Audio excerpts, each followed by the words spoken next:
अस्सलाम वालेकुम। पाइसेस यानी बुर्जे हूत सितारों की गर्दिश और वक्त के बदलते हुए तकाज़ों के तनाजुर में जब हम जनवरी 2026 के तीसरे हफ्ते यानी 19 जनवरी से 25 जनवरी के दौरान बनने वाले फलकियाती मंजरनामे पर नज़र डालते हैं तो ये बात वाज़े हो जाती है कि ये वक्त आपके लिए एक ख़ास हिकमत अमली, गहरे गौर व फिक्र और इंतहाई महतात रवैये का मुतकाज़ी है। इल्म नजूम की कदीम और मुस्तनद रिवायात के मुताबिक जब सैयारों का इज्तिमा 12वें ज़ाविये या घर में होता है तो इसे उमूमी तौर पर एक कमज़ोर या दबाव वाला मरहला समझा जाता है, क्योंकि 12वां घर तन्हाई, अखराजात, नुकसानात और लाशऊरी कैफियतों से मंसूब किया जाता है। ताहम कायनात का निज़ाम हमेशा एक जैसा नहीं रहता, बल्कि ये उरूज व ज़वाल और दिनों रात की तरह एक फितरी अमल है जिसे समझना इंसानी शऊर का इम्तिहान है। जिस तरह रात का होना सूरज की शिकस्त नहीं बल्कि एक नए दिन की तैयारी का वक्त होता है, बिल्कुल इसी तरह सैयारों का इस ज़ाविये में जाना आपकी ज़िंदगी में तबाही या मुस्तकिल अंधेरे का पैगाम नहीं है, बल्कि ये इस बात का इशारा है कि अब बाहर की दुनिया में शोर मचाने के बजाय अपनी अंदरूनी दुनिया को मुनज़्ज़म करने का वक्त आ गया है।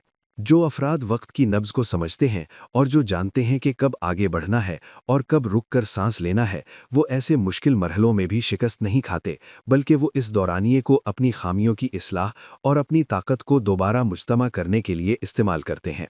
लिहाजा इस हफ्ते का बुनियादी पैगाम यही है कि ये दौर खौफ या मायूसी का नहीं, बल्कि एक ऐसी महतात हिकमत अमली का तकाजा करता है जिसमें जज्बाती फैसलों के बजाय अक्ल और तजर्बे की रोशनी में कदम उठाया जाए।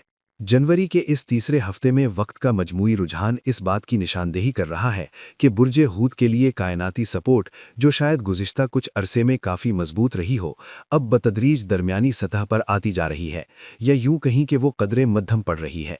ये वो वक्त है जब आपको महसूस होगा कि जो काम पहले खुद ब खुद या बग़ैर किसी बड़ी कोशिश के हो जाते थे, अब उनमें सुस्त रवि, रुकावट या ताख़ीर का उनसर शामिल हो गया है।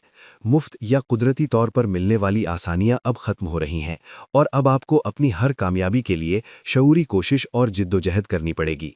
ये मरहला यकीनन एक आजमाइश का मरहला है, मगर इसमें किसी भी किस्म के खौफ, घबराहट या बेचैनी की कोई मंतकी वजह नहीं है, क्योंकि आजमाइश इंसान को तोड़ने के लिए नहीं बल्कि इसे मजबूत बनाने के लिए आती है। वो तमाम पाइसेस जो तजर्बाकार हैं, मेहनती हैं और जो महज किस्मत के भरोसे बैठने के बजाय मनसूबाबंदी और तदबीर पर यकीन रखते हैं, वो इस दौर को बहुत बेहतर अंदाज में संभाल लेंगे और शायद इस दबाव वाले वक्त में भी अपने लिए सुकून के लम्हात कशीद कर लेंगे। ताहम वो अफराद जो सिर्फ बहाव के साथ बहने के आदी हैं, उन्हें इस हफ्ते थोड़ी दुश्वारी का सामना करना पड़ सकता है, क्योंकि अब पानी का बहाव मुखालिफ सिमत में महसूस होगा। इस हफ्ते के मनफी या एहतियाती पहलुओं पर नज़र डालना इसलिए ज़रूरी है ताकि आप पहले से तैयार रहें और गैर ज़रूरी नुकसानात से बच सकें। वो लोग जिनके पास माली या जज्बाती वसाइल की कमी है या जो सेहत के मसाइल से दोचार हैं, उनके लिए दबाव की कैफियत बढ़ सकती है। अगर आपकी मनसूबाबंदी कमज़ोर है या आपने वक्त पर अपने मामलात को नहीं समेटा, तो ये हफ्ता आपके लिए ज़हनी बोझ का बायस बन सकता है। वक्ती उलझने, ज़हनी थकन और फैसलों में गैर यकीनी की कैफियत कई मसाइल को जन्म दे सकती है। आप महसूस करेंगे कि आपका दिमाग एक धुंध में है और वाज़ेह फैसला करना मुश्किल हो रहा है।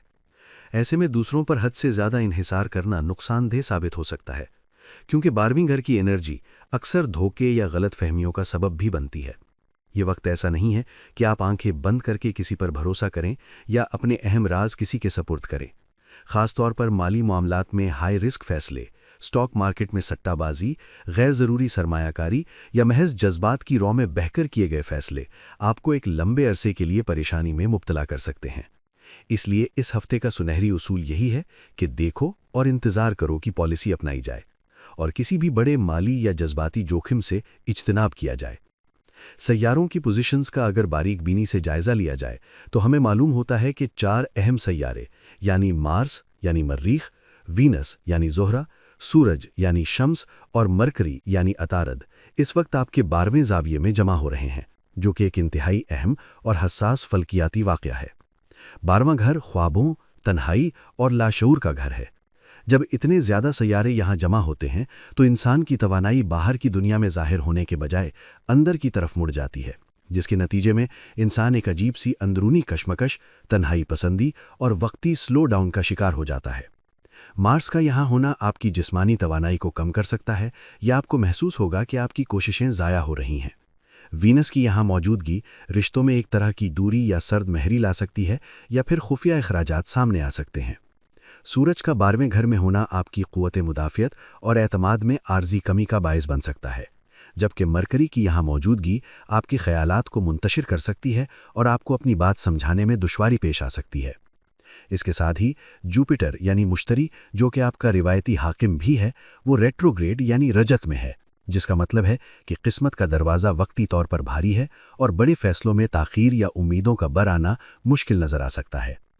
مزید برآں سیٹرن یعنی زحل آپ کے پہلے گھر یعنی آپ کی ذات اور شخصیت کے گھر میں موجود ہے، جو 7.5 جیسا اثر پیدا کر رہا ہے۔ زحل ایک سخت استاد ہے، اور جب یہ پہلے گھر میں ہوتا ہے تو یہ انسان پر ذمہ داریوں کا بوجھ ڈالتا ہے اور اس سے پختگی، صبر، ضبط اور حقیقت پسندانہ رویے کا تقاضا کرتا ہے۔ یہ وقت خواب دیکھنے کا نہیں بلکہ حقیقت کی سخت زمین پر چلنے کا ہے۔ لیکن تصویر کا دوسرا رخ انتہائی مثبت اور امید افزا بھی ہے، کیونکہ قدرت کبھی بھی انسان کو بالکل تنہا نہیں چھوڑتی۔ پائسز یعنی برج حوت کا سب سے بڑا اثاثہ ان کی روحانیت اور باطنی قوت ہے، اور 12واں گھر جہاں یہ تمام سیارے جمع ہیں در حقیقت روحانیت کا ہی گھر ہے۔ اس لیے اس مشکل وقت میں آپ کا مضبوط روحانی رجحان، آپ کا وجدان اور آپ کا اندرونی شعور آپ کا سب سے بڑا سہارا بنے گا۔ وہ لوگ جو اس وقت دنیاوی شور شرابے سے کٹ کر مراقبہ، عبادت یا خود شناسی کی طرف مائل ہوں گے، انہیں حیرت انگیز سکون اور رہنمائی ملے گی۔ قدرت نے پائسس کو قدرتی طور پر انتظام و انصرام یعنی مینجمنٹ، جذباتی نظم و ضبط اور قربانی کا مزاج عطا کیا ہے، اور یہی وہ ہتھیار ہیں جو اس ہفتے آپ کے کام آئیں گے۔ آپ کا علم، فہم اور ماضی کے تجربات اس اندھیرے میں ٹارچ کا کام کریں گے۔ اگر آپ حالات سے لڑنے کے بجائے حالات کو سمجھنے کی کوشش کریں گے تو آپ دیکھیں گے کہ 12ویں زاویے کا دباؤ دراصل آپ کو اندر سے صاف اور شفاف کرنے آیا ہے۔ یہ سیاروں کا اجتماع آپ کو یہ موقع دے رہا ہے کہ آپ پرانی باتوں کو بھلا دیں، معاف کر دیں اور اپنے بوجھ کو ہلکا کر لیں، تاکہ جب اچھا وقت آئے تو آپ پوری رفتار سے دوڑ سکیں۔ عملی حکمت عملی کے طور پر اس ہفتے آپ کے لیے بہترین مشورہ یہی ہے کہ گو ود دا فلو یعنی بہاؤ کے ساتھ چلیں، مگر اس کا مطلب یہ نہیں کہ آپ ہاتھ پاؤں چھوڑ دیں، بلکہ اس کا مطلب یہ ہے کہ مزاحمت کرنے کے بجائے لہروں کے رخ کو سمجھیں۔ صرف وہی کام کریں جن میں آپ کو مکمل مہارت حاصل ہے، جن کا آپ کے پاس وسیع تجربہ ہے اور جن کے لیے آپ کے پاس ایک واضح لائن آف ایکشن موجود ہے۔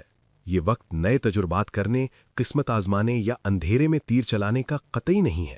اگر کوئی آپ کو کسی نئی کاروباری شراکت داری یا ایسی اسکیم کی طرف بلائے جس میں راتوں رات امیر ہونے کا خواب دکھایا گیا ہو تو فوراً پیچھے ہٹ جائیں، کیونکہ یہ وقت غیر یقینی شراکت داری کے لیے زہر قاتل ہے۔ حکومتی پالیسیز، بیرونی حالات یا دوسروں کی مدد پر انحصار کم سے کم رکھیں، کیونکہ اس ہفتے بیرونی دنیا سے ملنے والی مدد میں تاخیر یا انکار کا سامنا ہو سکتا ہے۔ وقتی طور پر خاموشی اختیار کرنا، مشاہدہ کرنا اور پس منظر میں رہ کر اپنی تیاری مکمل کرنا ہی سب سے بہترین حکمت عملی ہے۔ اپنے روزمرہ کے معمولات کو سادہ رکھیں، اپنی صحت بالخصوص نیند اور ذہنی سکون کا خیال رکھیں اور غیر ضروری بحث مباحثے سے گریز کریں، کیونکہ یہ آپ کی رہی صحیح توانائی بھی نچوڑ لے گا۔ مستقبل کی جھلک پر اگر بات کریں تو یہ یاد رکھنا بے حد ضروری ہے کہ یہ ایک شارٹ ٹرم فیز یعنی قلیل مدتی مرحلہ ہے۔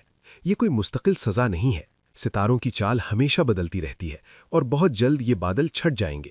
فروری کے وسط تک حالات میں واضح اور نمایاں بہتری آنا شروع ہو جائے گی۔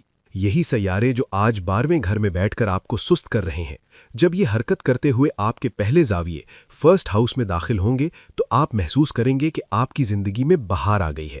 سورج، وینس اور مرکری کا دوبارہ پہلے زاویے میں آنا آپ کے اعتماد، خوبصورتی، ذہانت اور زندگی کی رفتار کو واپس لے آئے گا۔ یہ موجودہ دور دراصل آپ کو اس آنے والے سنہری دور کے لیے تیار کر رہا ہے۔ یہ وقت حوصلہ توڑنے کا نہیں بلکہ خود کو سنبھالنے، اپنی خامیوں کو دور کرنے اور اپنی بیٹری کو ریچارج کرنے کا ہے۔ یہ سمجھ لیں کہ آپ اس وقت بیک سٹیج پر کھڑے ہیں اور اپنی پرفارمنس کی تیاری کر رہے ہیں، اور بہت جلد پردہ اٹھے گا اور سٹیج آپ کا ہوگا۔ خلاصہ کلام یہ ہے کہ 19 سے 25 جنوری کا یہ ہفتہ یقیناً ایک آزمائش ہے، مگر اسے ناکامی سمجھنا غلطی ہوگی۔ وقت کے بہاؤ کو سمجھ کر چلنا، سر جھکا کر طوفان کے گزرنے کا انتظار کرنا اور اپنی توانائیاں ضائع ہونے سے بچانا ہی اصل دانشمندی ہے۔ احتیاط، صبر اور خود انحصاری اس دور کی کامیابی کی کنجی ہیں۔ یاد رکھیں کہ جو لوگ اندھیرے سے پہلے اپنی روشنی یعنی چراغ تیار کر لیتے ہیں، ان کے لیے رات کبھی بھی مسئلہ نہیں بنتی، बल्कि वो रात के सुकून से लुत्फ अंदोज होते हैं। आपको भी अपने अंदर के चिराग को जलाए रखना है और मायूसी के अंधेरों को अपने करीब नहीं आने देना। ये वक्त गुजर जाएगा और आप इससे कुंदन बनकर निकलेंगे। अल्लाह निगहबान।